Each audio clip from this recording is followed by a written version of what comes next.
Hello friends, welcome back my channel Rifat dry craft. তো তোমাদের অনেক কমেন্টে আজকে বানাবো নোটবুক। তো আমার কাছে পুরাতন নোটবুকের একটি পেজ ছিল, তো আমি সেটা দিয়ে বানিয়ে নিচ্ছি। তোমাদের কাছে যদি এমন পুরাতন পেজ না থাকে তাহলে তোমরা A4 সাইজের পেপার ব্যবহার করতে পারো, সেক্ষেত্রে প্রসেস একই। So C the process and enjoy the music.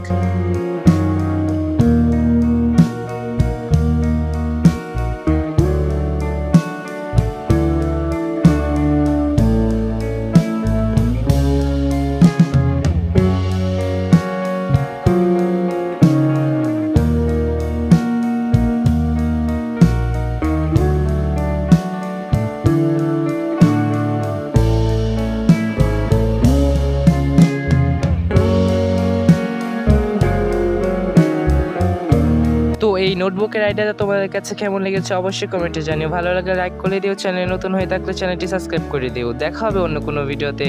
By.